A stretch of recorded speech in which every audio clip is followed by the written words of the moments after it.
Hola, ¿qué tal? Soy Esteban Mendieta y este es el segundo episodio del podcast Neosolipsismo, un espacio dedicado a la lectura y el análisis de los artículos que publico en mi blog del mismo nombre, neosolipsismo.blogspot.com.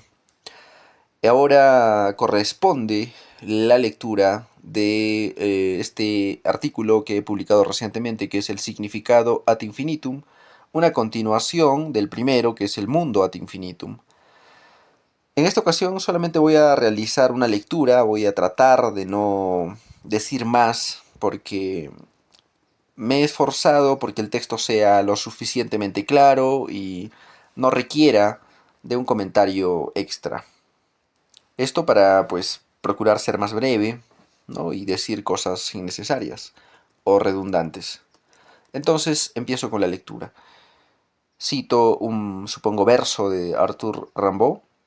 La vida es una farsa en la que todos participamos. El organismo humano percibe al mundo. Así, el mundo existe para el organismo humano, se articula en él y se desenvuelve tal como el organismo humano puede percibir que lo hace. Cuando el organismo humano deja de percibirlo, el mundo retorna a la sombra de lo no percibido. Existe ciertamente, pero su existencia es ajena e irrelevante. El organismo humano que percibe al mundo también lo significa, lo que quiere decir que le otorga un nombre, un signo que lo hace reconocible para él cuando el objeto al que se refiere está presente o no. Por ejemplo, cuando una persona está frente a un árbol, lo indica con el dedo y dice, eso es un árbol. O cuando en ausencia del árbol dice, eso es un árbol, mientras piensa en él. El significado es, en un sentido general e intuitivo, lo que el objeto es para el sujeto que lo percibe. Es la forma propia del organismo humano de percibir y organizar lo que percibe. En ese sentido, significar es darle, en cierto modo, una forma clara al mundo, una forma que depende de la capacidad del organismo humano. Esta capacidad es el lenguaje, que es, básicamente, la posibilidad de hacer que un objeto percibido sea también un concepto, una representación o copia del objeto material. Así, cuando el organismo humano percibe al mundo, puede organizar lo que observa a través de esos conceptos, puede atravesar una calle, percibirla y decir, veo las paredes amarillas, las nubes dispersas, el cielo azul, la calle limpia. De este modo representa el mundo, una porción del mundo, para sí. Desde luego, esta capacidad de usar el lenguaje es mucho más compleja y rica de lo que se muestra aquí. Ya dije en algún momento que percibir sin significar es en todo caso un hecho incomprensible e inimaginable para quien ya sabe y puede significar. Porque ¿cómo es ese percibir el mundo pero no significarlo? Ese mundo existe, pero no puedo imaginar de qué manera lo hace. Quiero decir, no puedo representármelo de manera consciente sin usar el lenguaje.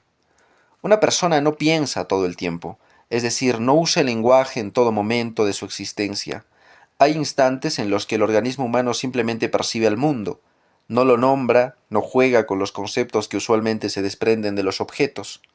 Podríamos llamar a eso percibir al mundo sin significarlo, pero al llamarlo así ya lo estaríamos significando. O sea, el organismo humano puede oscilar entre solo percibir al mundo y percibirlo y significarlo, pero no puede quedarse en la sola percepción, ya no. Y esa imposibilidad hace que imaginar un mundo solo percibido sea imposible.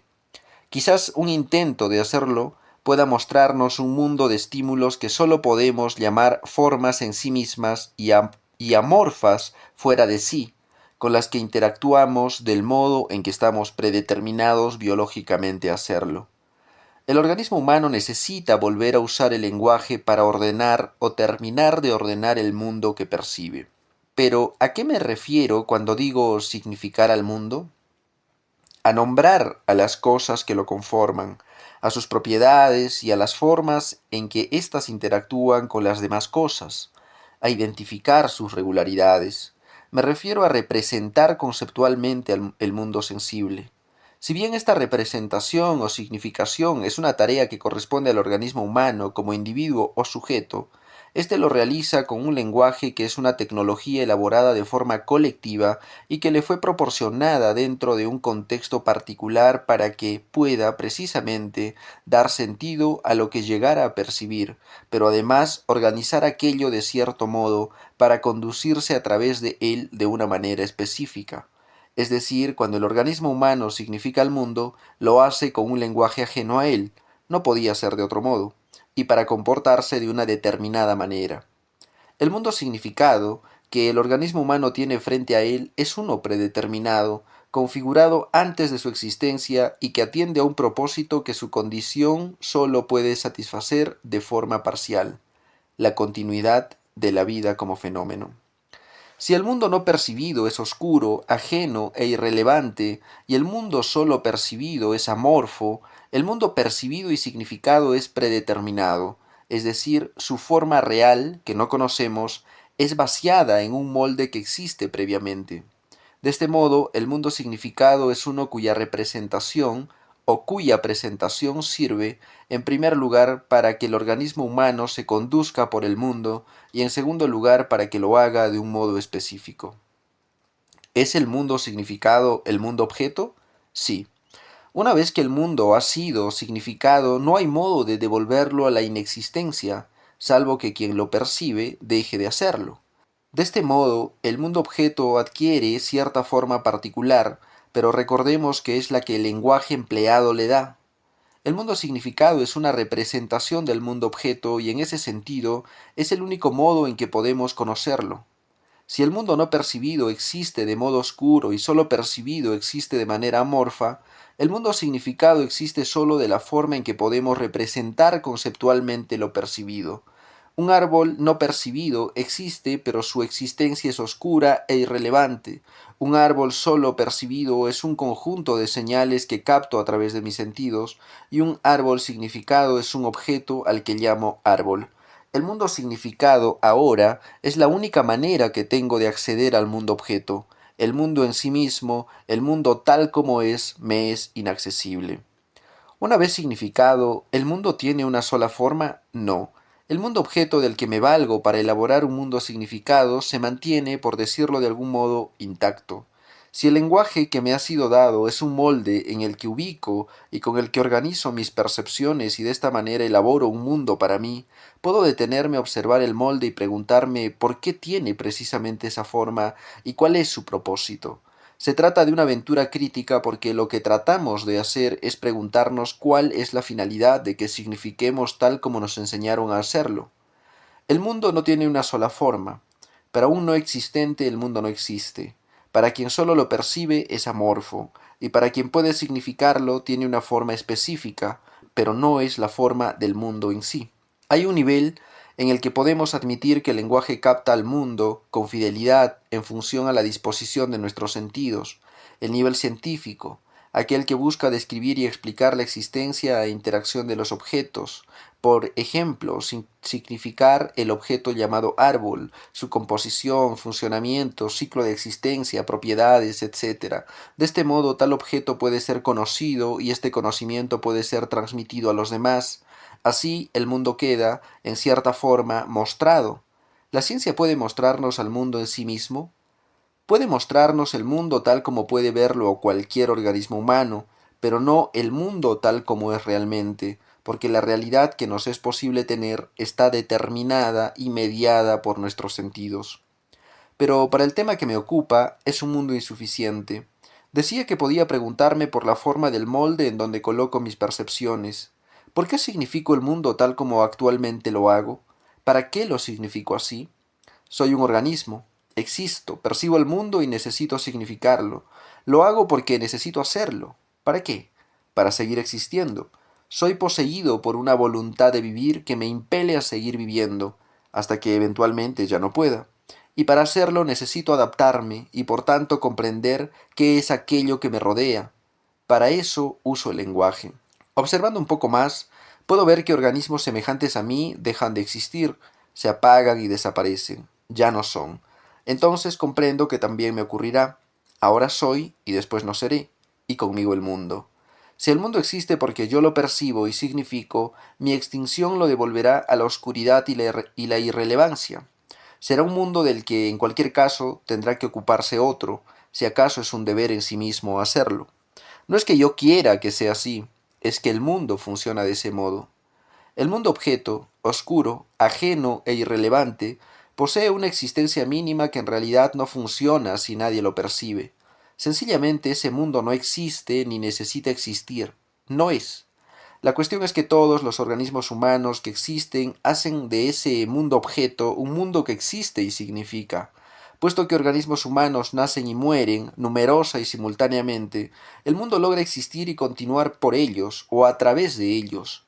Cada organismo humano existe en el mundo objeto, lo percibe y lo significa y de ese modo lo hace existir. Es el mundo que existe por él. Esta forma de comprender al mundo es una que se funda en el organismo individual y hace de éste la base que articula y da sentido a todo lo que existe. El mundo significado que existe lo hace para el organismo humano, pero éste existe porque necesita hacerlo, puesto que es poseído por la voluntad de vivir. El mundo objeto, ajeno a nosotros, tiene para sí una existencia que se da indefinidamente. Me refiero al universo completo y en todas sus formas, existiendo de manera compleja o sencilla, intensa o tenuemente. El mundo trajina hacia un destino incognoscible que podemos llamar futuro. ¿Hacia qué tipo de futuro? ¿Para qué? ¿Y luego qué? Oscuro, ajeno, no percibido, es irrelevante hacia dónde se dirija. Si nadie lo observa, no existe. En todo caso, si existe pero no existe quien pueda habitarlo, ese mundo existe solo para sí mismo. Cada organismo humano puede decir, mi existencia es parte de la existencia del mundo, pero solo yo hago que exista. El organismo humano aparece en el mundo, su cuerpo funciona según unos límites y posibilidades inherentes a él. El entorno en el que se mueve también tiene tales límites y posibilidades, y en la interacción entre ambos ocurren y cesan sus existencias. Así va dándose el mundo objeto, su ad infinitum. Si todos los organismos humanos existieran menos yo, el mundo en el que se desenvolvieran no existiría para mí, porque yo no existiría.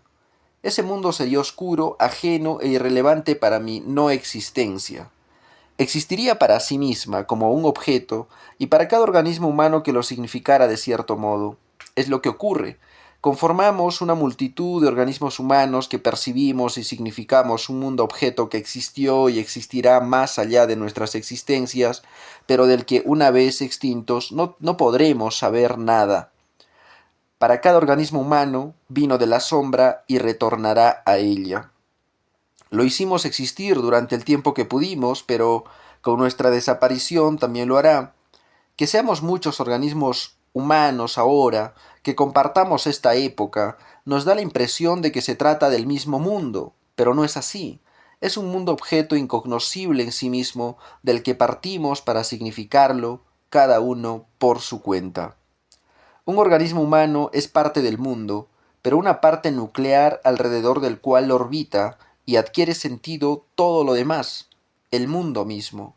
Lo que ocurre es que cada organismo humano que existe hace que el mundo exista, de modo que son tantos mundos que emanan de uno solo, del mundo objeto, que da la impresión de que éste existe tal como lo significamos más allá de cada organismo humano, siendo en realidad lo que trasciende solo el mundo objeto.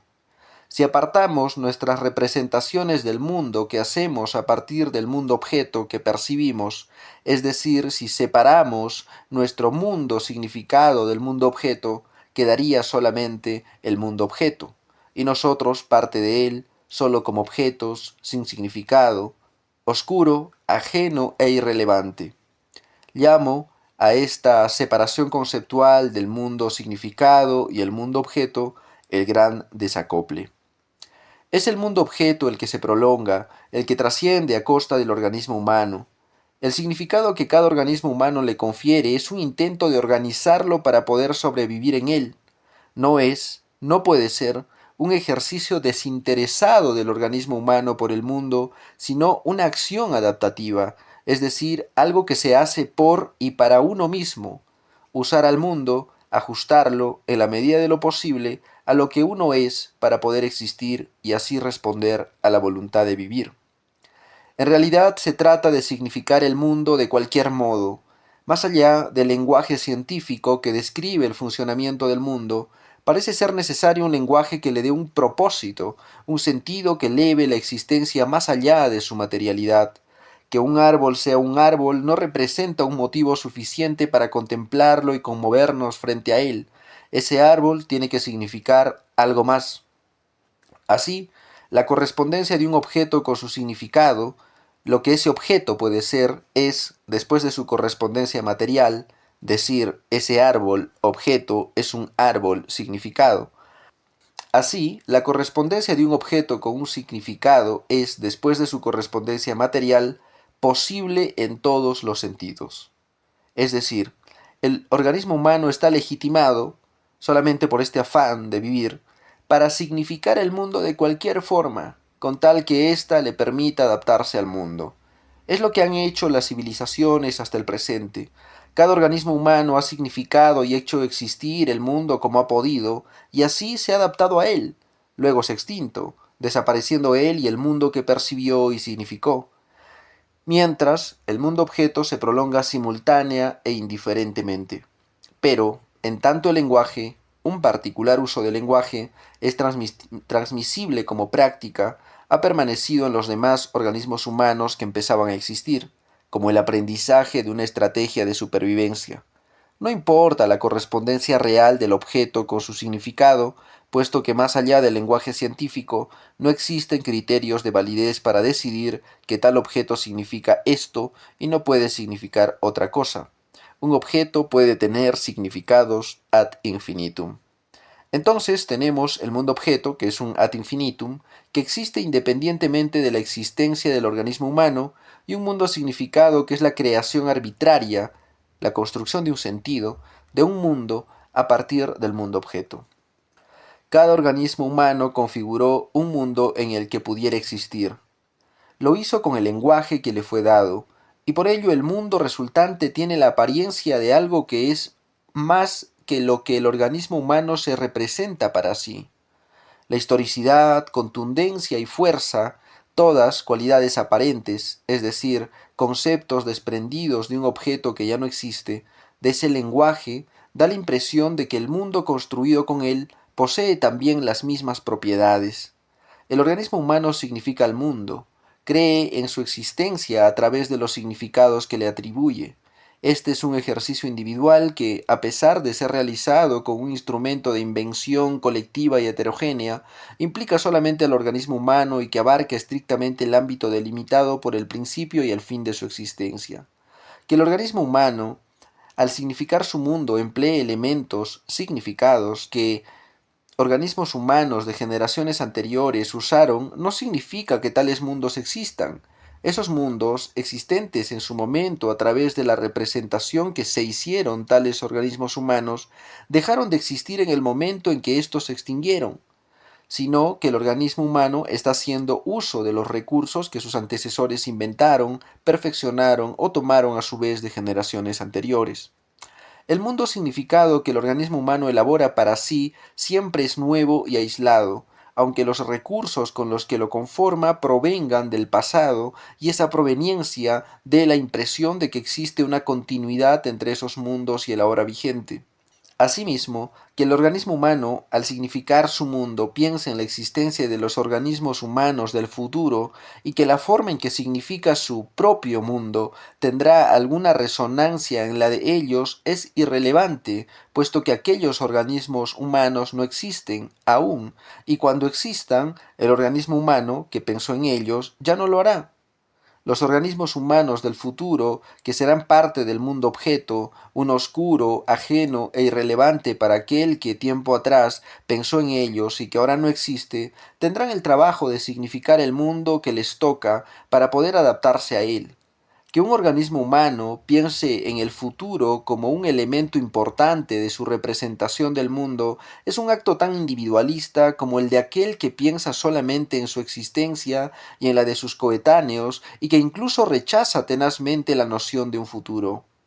El futuro y el pasado son formas de referirnos a un mundo que no existe, porque nosotros no existimos ni existiremos en él, más que como un objeto que se prolonga sin la necesidad de una razón para hacerlo e independientemente de un organismo que lo perciba.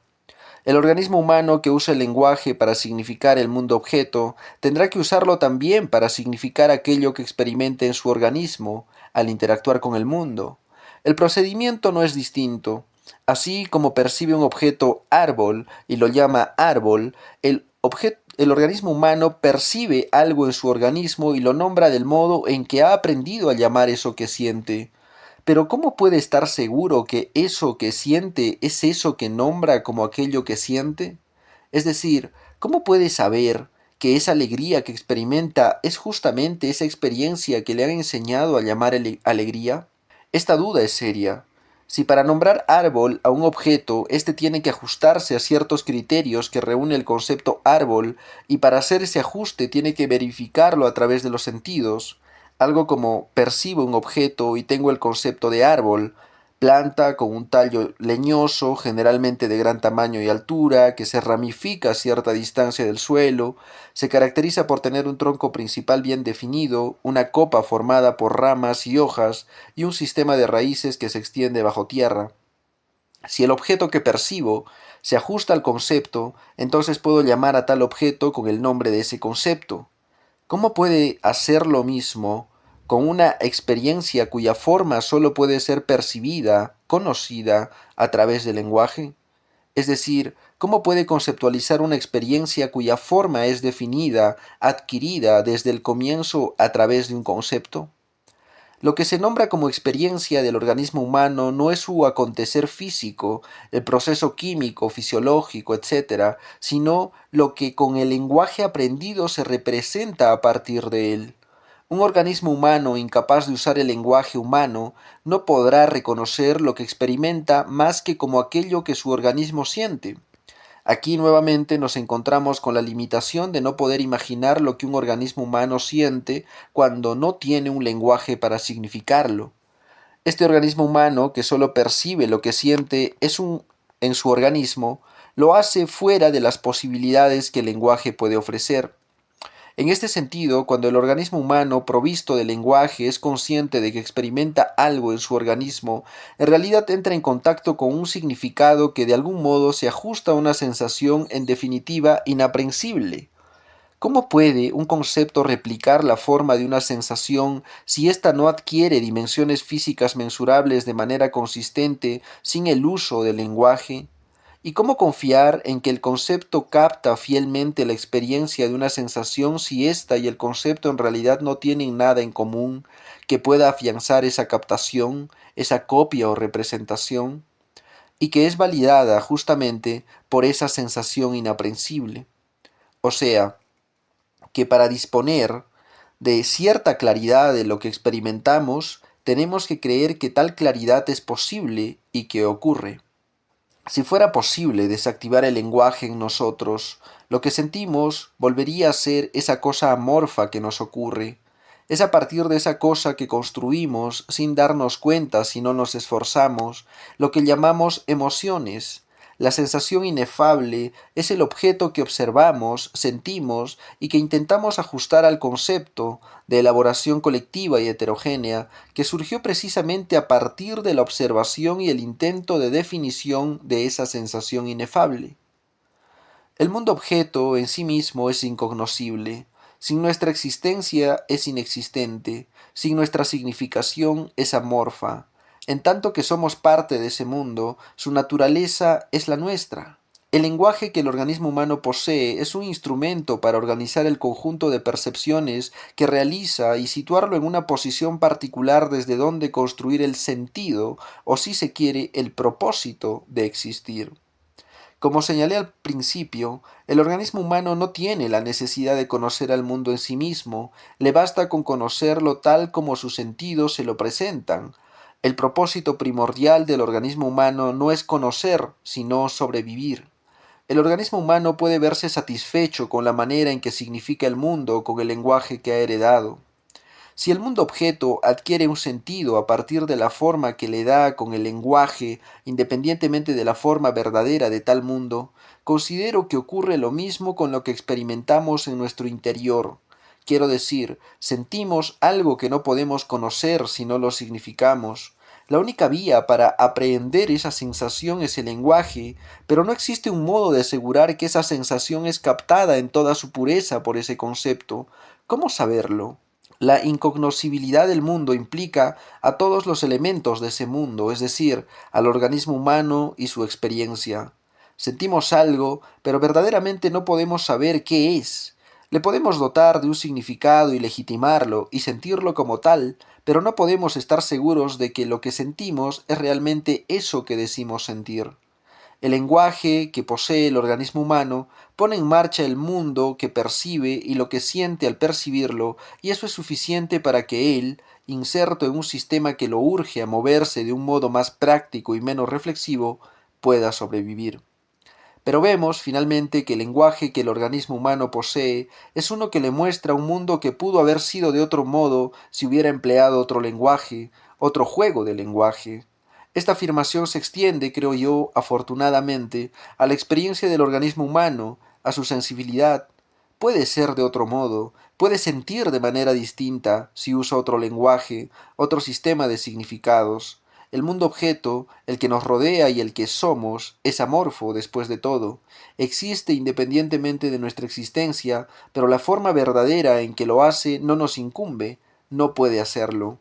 Este descubrimiento solo es posible si nos permitimos dudar de la efectividad del juego de lenguaje que usamos actualmente, deslegitimándolo progresivamente, ¿por qué no? Apartándonos de los múltiples relatos, lo llamo sedimento conceptual en mi ensayo Superironía, que nos han ofrecido y que hemos incorporado en nuestro proceso de significación, haciendo que el mundo y lo que sentimos se nos muestre de la forma en que lo hace, sin temer que con ello perdemos algo, porque en realidad no es posible perder nada cuando lo que en realidad hacemos es percibir el mundo, captarlo como una forma en sí misma, la forma en que podemos captarlo con nuestros sentidos, y que se nos ofrece como el material moldeable con el que podemos construir infinidad de mundos de cierta particular y extraña belleza.